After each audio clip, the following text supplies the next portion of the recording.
할렐루야. 하나님께서 놀라운 은혜와 사랑으로 여러분과 함께 하시기를 축복합니다. 자, 지금 시내산 위에서는 성막 설계도가 지금 제시되고 있는데 시내산 아래에서는 금송아지를 만들고 있는 대단히 안타까운 그리고 대조적인 상황이 펼쳐지고 있습니다.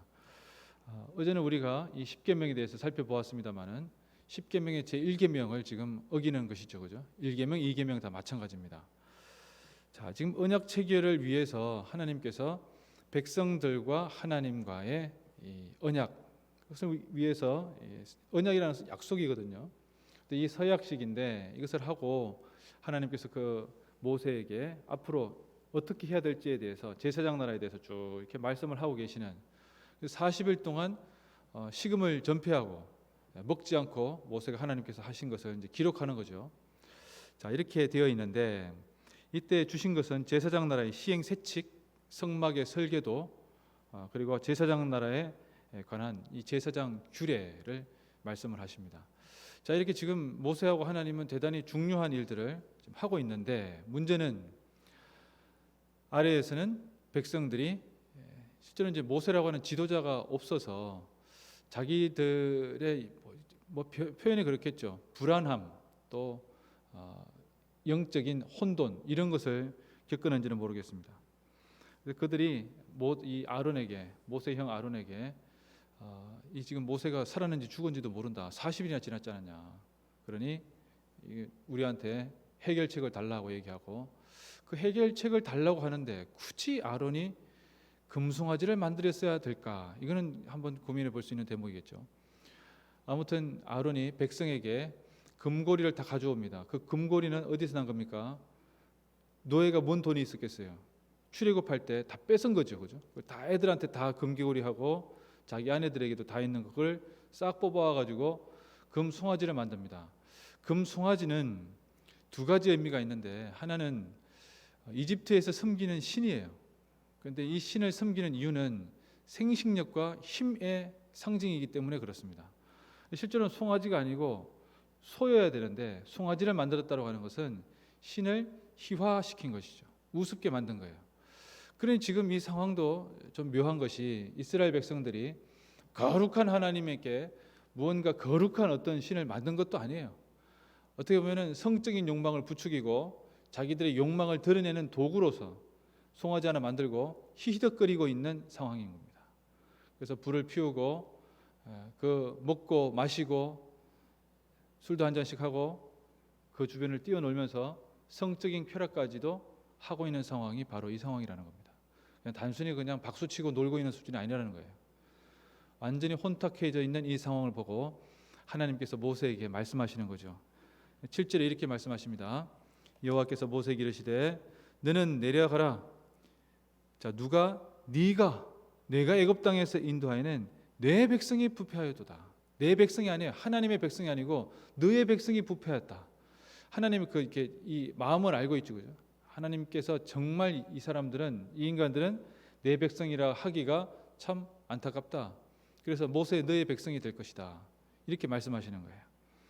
그래서 얘기를 하는 거죠. 지금 이 참 말도 안 되는 송아지를 부어 만들어 가지고 이집트에서 인도하여낸 신이라고 하는데 내가 여기 버젓이 있는데 어디서 이렇게 말도 안 되는 일을 하고 있는지 모르겠다.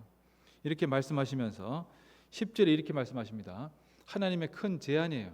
10절에 그런즉 내가 하는 대로 두라. 내가 그들에게 진노하여 그들을 진멸하고 싹 다 죽이겠다는 거죠. 너를 큰 나라가 되게 하리라. 이게 무슨 얘기입니까?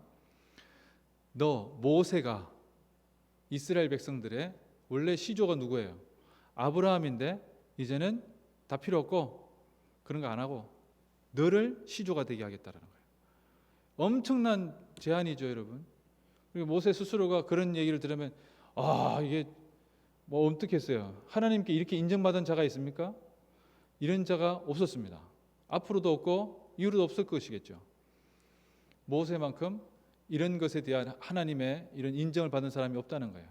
근데 하나님의 일종의 이제 뭐 빅딜이라는 표현은 그렇습니다만은 하나님께서 말씀을 하시는데 그럼 이것을 두고 하나님에 대한 안타까운 마음, 하나님의 안타까운 마음을 우리가 읽을 수 있어야 됩니다.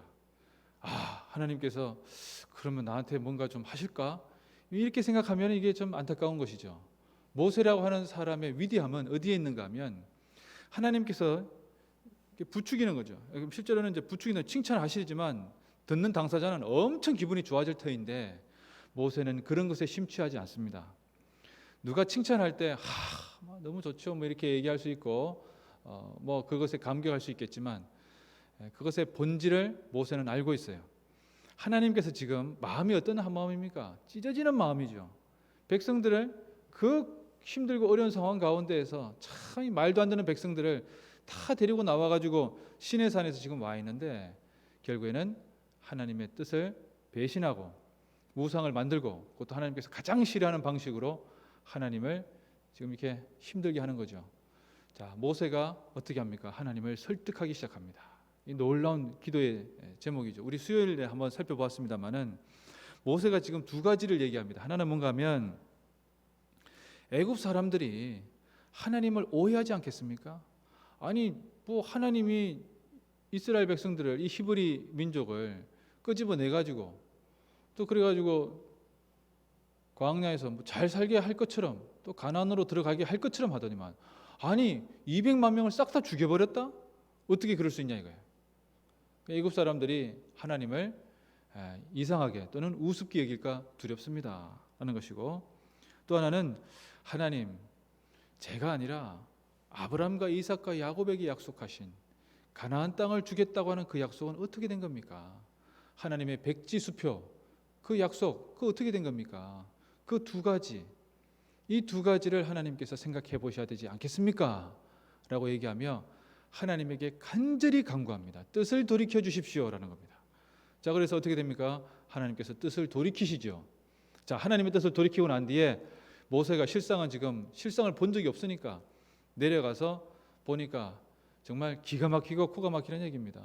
백성들이 방자에 행하는데 다들 술을 취해 가지고 정신이 없고 혼미한 상황 가운데서 다 널브러져 있는 것이고 금송아지 그 옆에서 다들 막 정신없는 상황 가운데 있는데 모세가 멀리서 그것을 보자마자 그냥 십계명 두 돌판을 집어 던지죠. 여러분 그거 하나님께서 만드신 겁니다.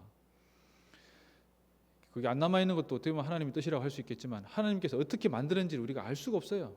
하나님께서 글을 새기는데 어떻게 새기는지 어떻게 알겠어요? 자, 그런데 결국에는 모세가 나중에 그걸 다시 이렇게 돌을 자기가 깎아서 올라가거든요.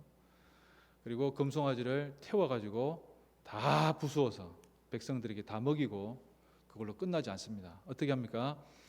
백성들 중에서 내 옆에 있을 수 있는 사람들을 모읍니다. 그러자 그 중에서 레위 지파가, 놀랍게도 레위 지파가 모세에게 모이죠. 그래서 레위 지파에게 모세가 얘기를 합니다. 뭐라고 얘기하는가 하면은 27절에 이스라엘 하나님 여호와께서 이렇게 말씀하시기를 너희는 각각 허리에 칼을 차고 진 이문에서 저문까지 왕래하며 각 사람이 그 형제를 각 사람이 자기의 친구를 각 사람이 자기의 이웃을 죽이라 하였느니라. 칼을 차고 가서 그냥 길을 다니면서 보이는 사람들 다 죽이라는 얘기입니다. 그 사람이 너희 형제라도 죽이고 너희 이웃이라도 죽이고 너희 친척이라도 다 죽이라는 거예요. 싹 다 죽이라는 겁니다. 그래서 레위 지파가 이 말씀에 순종합니다. 여러분 이게 얼마나 무서운 얘기고 얼마나 이것이 레위 지파가 자기들에게 어떤 일이 벌어질지 알고 간 게 아니에요. 그들은 하나님께서 명하신 대로 했다는 겁니다. 그날 3,000명이 죽었습니다. 3,000명 정도가 죽고 난 뒤에야 하나님께서 노를 그쳤습니다. 자, 여러분 우리가 이 사건을 바라볼 때 아유 이스라엘 백성들 참 힘들었겠다 이렇게 생각하면 안 됩니다. 십계명에 나와 있는 말씀이 두 가지를 같이 포함한다고 말씀을 드렸어요. 뭡니까? 하나는 공의의 하나님, 그리고 하나는 사랑의 하나님. 자, 사랑의 하나님은 어디서 할 수 있다고요? 그렇죠. 나는 너를 애굽 땅 종되었던 집에서 인도하여낸 네 하나님 여호와니라. 이 20장 1절의 말씀이 20장 1절 2절의 이 말씀이 십계명 앞에 있습니다. 하나님께서는 사랑으로 보듬어 주는 마음으로 그들을 인도하여 내었는데 너희들은 왜 내 말씀대로 내 명령대로 따르지 않는 것이냐? 나는 너희들을 공의로 심판하겠다라는 것입니다. 그럼 이 말씀이 얼마나 무서운 말씀인지를 우리가 한번 깊이 바라볼 수 있어야 되겠습니다. 하나님께서는 구약의 하나님은 이처럼 강한 공의로 백성들을 심판하시고 그들이 잘못이 있을 때 대단히 강하게 심판하시고 실제로는 그들을 교육하시고 훈련시키기 위해서 그런 일을 하십니다. 여러분, 이 시대를 살아가면서 우리가 이 하나님의 사랑에 대해서 많이 강조한 나머지 하나님의 공의에 대해서 대단히 무서운 하나님인데 그 하나님을 되게 쉽게 생각하는 경우가 많이 있어요. 여러분, 성경 전편에 하나님을 만난 자들은 단 한 명도 그 앞에서 바로 설 수 없었습니다. 화로다 나야 망하게 되었도다. 내가 이렇게 죄를 지었는데 하나님 앞에 서 있다. 예레미야도 얘기했고 이사야도 얘기했습니다. 그 어느 누구도 하나님 앞에 바로 설 수가 없었어요. 왜? 우리의 죄 때문입니다. 우리가 이것을 기억하며 여러분, 이것을 우리의 죄를 예수 그리스도의 십자가의 은혜가 아니고서는 절대로 사할 수 없는데 우리를 십자가의 대속의 죽음을 다 십자가에 못 박아야 되는데 그렇게 하지 아니하고 우리를 대신하여서 예수 그리스도께서 십자가에 못 박히셨다. 이 놀라운 은혜를 우리가 정말 깊게 묵상했으면 좋겠습니다. 여러분, 우리가 그저 살아가는 것 같지만 그저 살아가는 것이 아닙니다. 하나님께서 우리를 조나단 에드워즈라고 하는 1차 대각성 운동의 지도자이자 목사님께서 진노하시는 하나님의 손안에 있는 죄인이라는 유명한 설교를 했는데 그 핵심이 뭔가 하면 하나님께서는 당신들을 지옥불에 던져 넣으려고 가만히 쥐고 계신다는 거예요. 그래서 당신들이 하나님 말씀대로 살아가지 아니하면 그냥 손을 놓아버릴 거라는 거예요. 그래서 그 설교를 듣는 사람들마다 지옥불이 밑에 있는 것처럼 느껴져서 성전의 기둥을 잡았다는 유명한 얘기가 있습니다. 여러분, 하나님의 진노하시는 불길 앞에 우리가 정말 진지하게 정말 진실하게 이 뜨거운 불길을 느끼며 정말 겸손하고도 정말 하나님 앞에 바로 설 수 있도록 간절히 사모하며 기도하는 자리로 나가야 되겠습니다.